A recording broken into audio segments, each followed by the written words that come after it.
I'm doing it, everyone. I am diving into the deep end and not just reading some of the most difficult books of all time, but making course material, hosting book club calls, and answering all your questions about those books all at once. Right now, in the Write Conscious Book Club, we are about to start 11 novels together as a group. And these are not easy novels. We are not reading The Old Man and the Sea. We are reading Gravity's Rainbow, Infinite Jest, 3 books by Cormac McCarthy, a William T. Vollmann novel, IQ 84 by Haruki Murakami, Nabokov, Roberto Bolaño, and many other authors. And you don't need to sell your soul to reading like I am doing and keep up with all 11 or 12 books every week. I have specifically designed the Write Conscious Book Club to be the most engaging, diverse, easy to access, and informative book club available anywhere online. Also, I don't know any other in-person book club doing 11 books at once, especially probably 8 of the more difficult novels that available in the English language. And so we read for each book 40 to 60 pages a week, and that may seem slow to some of you guys, but the reason I decided to do that is, first of all, some of you guys have a life. You guys have families and a job and actually have hobbies. And so 40 pages, if you really want to slow down and try to understand 50 pages of Gravity's Rainbow every single week, it's going to maybe take you a couple hours. And then if that's not enough, there are 11 other books that you can start to stack on top of that until you find kind of that perfect reading balance. And the other problem I found with online book clubs, and before I became a booktuber, I was a part of booktubers book clubs, is that you never feel like you have access to the person who's running the book club. And so we only have 1 call per book a week, but all of those calls are recorded and uploaded the day after. We also have weekly discussion posts on that book. And most importantly, I host daily office hours at different times every day so you can at least once a week, if not more, come and ask me your questions and discuss the book with me, and we can somewhat simulate the book club experience. And so it actually doesn't matter if you are behind, because we've finished already 8 books in the Write Conscious Book Club. And so you could go back, watch the calls, or read the book and then discuss it with me. And what's going to be awesome is eventually, as this begins to grow, we'll have a library of over 100 books. And another fun thing that has happened with this community that we are building is that you guys are starting to control the books that we are reading. 7 or so out of these 11 books that I have chosen were picked by members of the Substack and voted on. And I am more than happy to accommodate you guys and take you on the journey of finishing a book that you've always wanted to finish. Because I remember for years sitting and thinking about reading Gravity's Rainbow.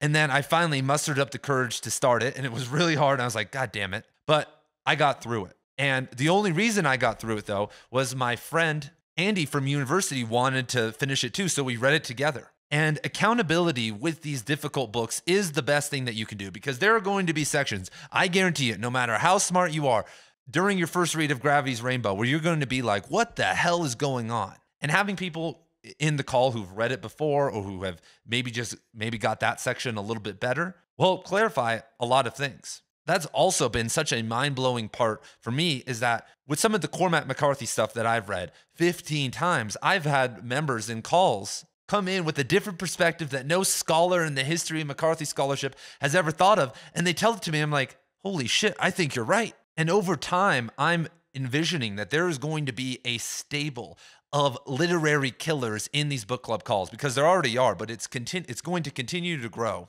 But that doesn't mean you need to be a literary Michael Jordan. We've had people in their 90s in book club calls, high school students. The other week, some guy checked in from an airplane with the Wi-Fi. It was so funny. And so the calls, from what I have seen, are just a mix of normal everyday people, writers, lit bros, snoots, retirees, and really every other archetype of reader. And before I get into the books we are going to be reading, if you guys would like to join, all you have to do is go down to the description below and join the Substack. And so let me talk about the books that we are specifically going to be reading in this round of the book club. And the first one, oh my God, I'll put it up right here, is Thomas Pynchon's Gravity's Rainbow. And that's actually a theme well, excuse me, one of the themes is that we're reading big, difficult novels.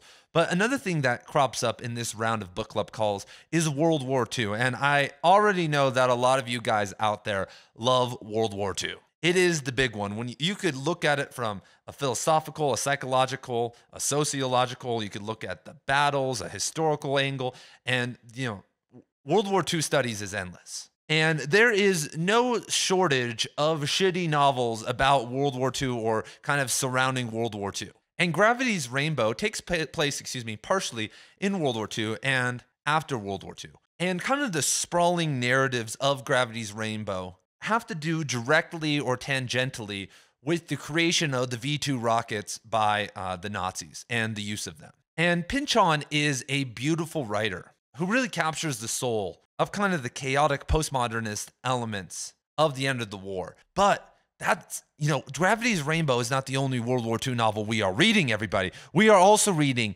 Europe Central by William T. Vollmann. And Vollmann may be the greatest living author. He is an absolute maniac. And he almost took, the vision of Gravity's Rainbow and doubled down on it in Europe Central. And Europe Central is just as long, just as complicated, and just as odd as Gravity's Rainbow, but it's a little bit more, it's more directly involved with World War II. It paints canvases of different, but Pynchon doesn't really make Gravity's Rainbow an easy read. And so I'm also going to provide, alongside my Infinite Jest course and my courses on Cormac McCarthy novels, a Gravity's Rainbow course that is going to coincide with our reading of the novel. Because my number one job with all of these novels, whether they are hard or maybe some of the more funny or easy novels that we're going to be reading this round, is to help you understand them, to first of all help you get through them, get from the start to the end, but then at least comprehend them at some level. Because one of the other problems with long and difficult novels is that there is this overload of information and you're trying to find meaning, and at some point you just kind of give up and just kind of skim or just kind of flow your way through the novel. But then when you look back, you're like, well, what the hell did happen? And when you try to talk about it or think about certain events, it all starts to become a little bit fuzzy. But when you interact with a group, you talk about it, you just kind of post reflective thoughts in the weekly discussion post, and suddenly you're building a library, not just online of your own writing or your own thoughts in the calls, but in your memory. And, also having a course to listen to every single week about the pages that you are reading helps a lot with that. And so, speaking of World War II novels, one of the other World War II novels we are going to be reading is Europe Central by William T. Vollmann. And this won the National Book Award. And Vollmann is, I would consider Vollmann probably one of the greatest living authors, if not the greatest. And he has an odd style. He is a maximalist at times. He is very smart, writes mostly about historical events and a ton of nonfiction stuff. If you've never read him before, it's almost shocking how smart and how good he is. And Europe Central is almost a canvas of different voices and experiences in the German and Russian side of World War II. But from what I've read in Europe Central, and I've actually never read this novel before, the group voted on this, I've read other Vollmann novels, is that there is going to be so much to learn. When you read Gravity's Rainbow, it has deep commentary on a lot of different things, and you can gain a lot out of that. But Vollmann does the same thing, but he actually explores many different kind of obscure historical figures' point of view of the war and kind of the moral crises that they had to deal with. When you think about the German and Russian side of World War II, so many different people, whether it is your local butcher or a composer, had to make moral decisions about what they were going to do. What was their thought process? What was was the actions they took? Whether evil or good. If we want to put things on that plane. And I can't necessarily think of any novel that does that better than Europe Central. And I'm only 100 pages in, and maybe it just totally collapses. But Vollmann's skill of, as a historian and as a very smart intellectual, combined with his fiction skills, really make for something in the World War II space that I've never seen before. And the last World War II novel we are going to be reading is The Passenger by Cormac McCarthy.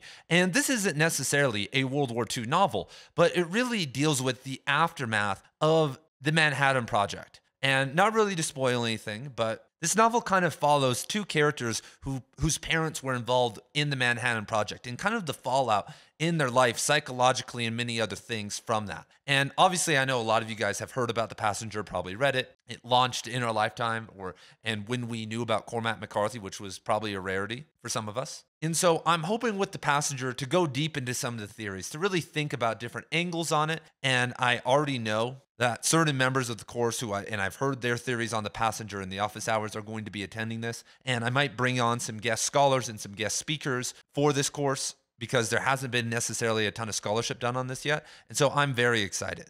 Speaking of Cormac McCarthy, we are also going to be reading Blood Meridian. We have a cyclical Blood Meridian book club that is always going. We are, I think, 2 weeks away from finishing this iteration. Then we'll take a week off, and then I will make the Blood Meridian book club call at a totally different time, not on the typical Sunday, but at a random time to hopefully get some people like in Australia or in Asia who weren't able to make this previous call. And continuing our journey through McCarthy's bibliography, we are going to be reading Outer Dark, which one could argue is McCarthy's darkest novel. McCarthy started this novel the month that his wife decided to leave him with their child, Colin. And she moved across the country to Wyoming, and heartbroken, Cormac McCarthy hit his Eraserhead moment and wrote Outer Dark. And we previously just read The Orchard Keeper, and we're kind of going in order of McCarthy's novels. And if you haven't read Outer Dark, and I know a lot of you guys listening to this haven't yet, because The Orchard Keeper, Outer Dark, and Suttree are criminally underread by McCarthy fans. People like Child of God because it has a cool name. Child of God, like, what's that about? It's about this crazy guy, and it's only 35,000 pages. Like, you could literally read this book in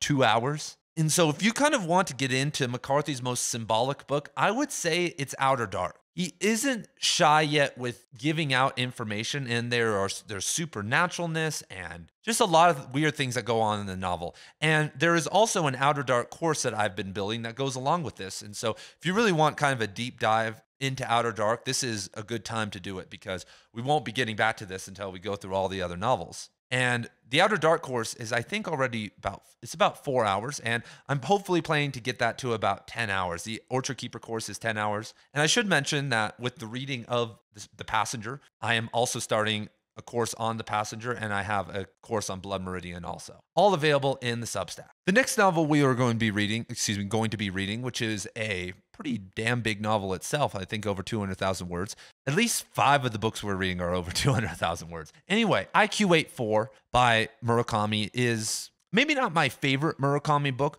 but it is his most ambitious. It's really where you see him get a little bit more experimental, because when you look at the 1990s with Murakami, with The Wind-Up Bird Chronicle and Kafka on the Shore, he really dialed down.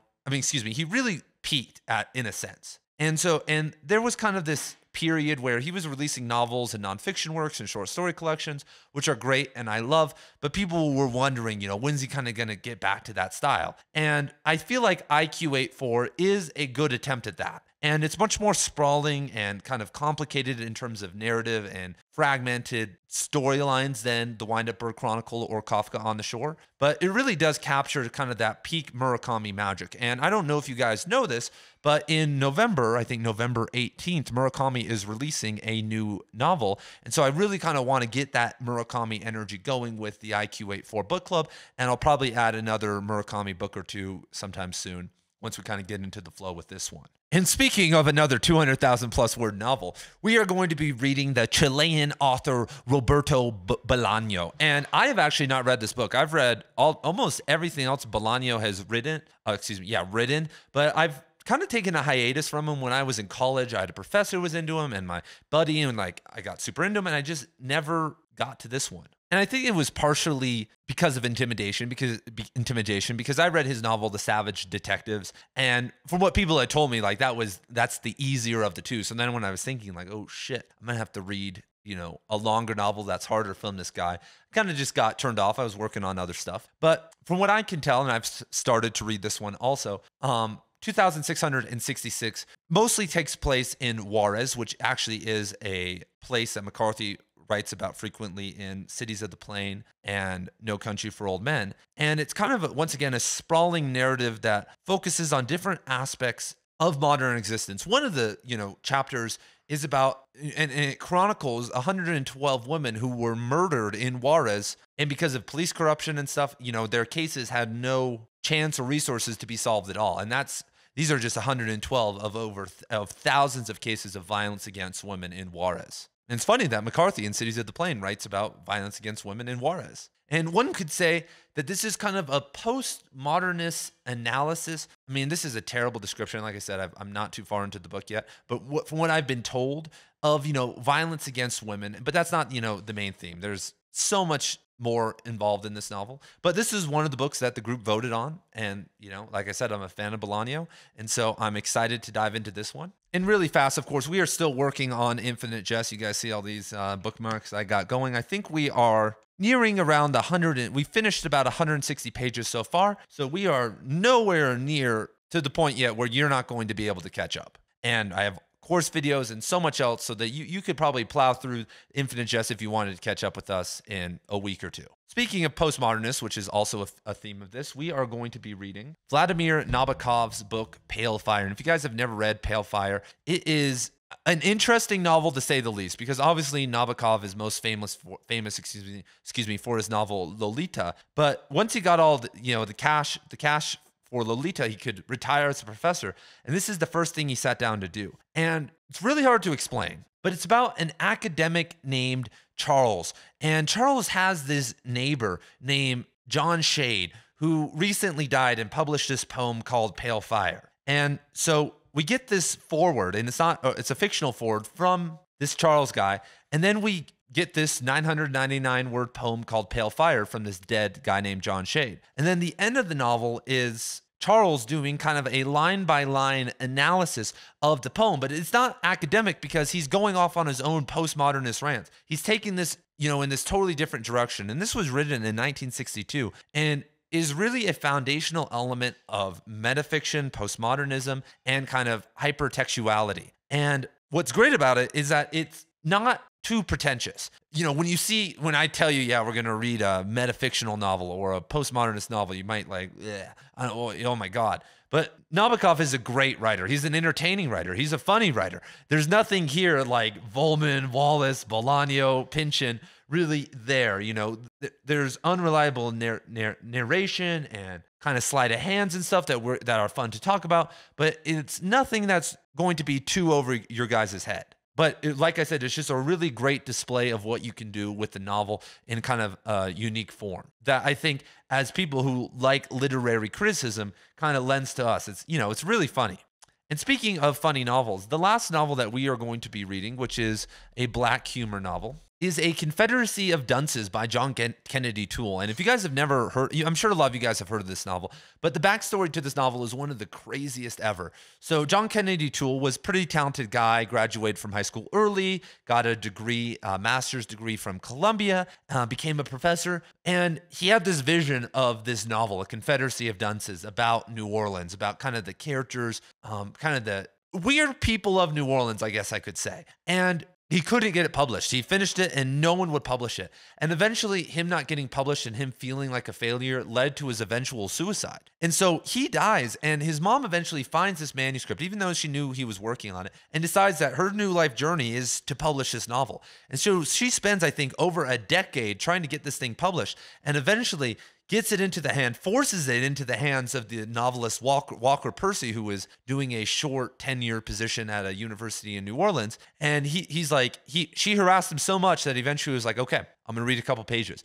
And he instantly knew it was a great novel. And obviously he read it all, and it still took them years to get it published, but it won a posthumous Pulitzer Prize and really has become a cult classic. And it is the election year, and I'm not voting, everybody. And I'm trying to stay out of a lot of it. But the trolling, the politics, the idiocy, like anything that you can imagine in this election cycle is really explored in this novel. Because the main character of this novel, Ignatius Riley, isn't very likable. He's crude and kind of racist and hates pop culture and has a degree in medieval history. And it's honestly kind of an autobiographical of Toole himself. And lives with his mom like Toole did. Anyway, it's honestly a pretty wild novel, and I would highly recommend it. It is kind of a nice diversion from all the intensity we are dealing with, and that's why I put it in here. I was contemplating a Tom Robbins book, which we'll probably do next time, but it's still very literary. It, at some level,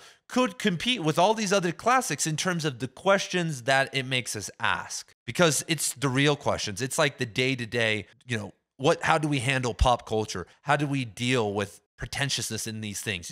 Gravity's Rainbow or Infinite Jest deals with these crazy ideas of entertainment and addiction. But, A Confederacy of Dunces is really more practical. And so if you guys have any questions about the book club, how it goes, what it looks like, you guys can email me and I would be more than happy to ask. And if you guys aren't obviously interested in this round of books, we have a backlog of other books, and maybe one day you'll be interested in what we are reading next. And in a couple months, when we finish all these novels, I'll be doing another free post on the Substack, asking you guys what you want to read. It's open to everyone, and whatever is the highest ranked is what we will be reading next. And so, alongside some wildcard picks. Anyway, thank you guys for being here. Thank you guys for supporting me, whether it is here on the Substack with a subscription or just over on YouTube. And my purpose is to create a literary renaissance, but that starts with getting you guys reading.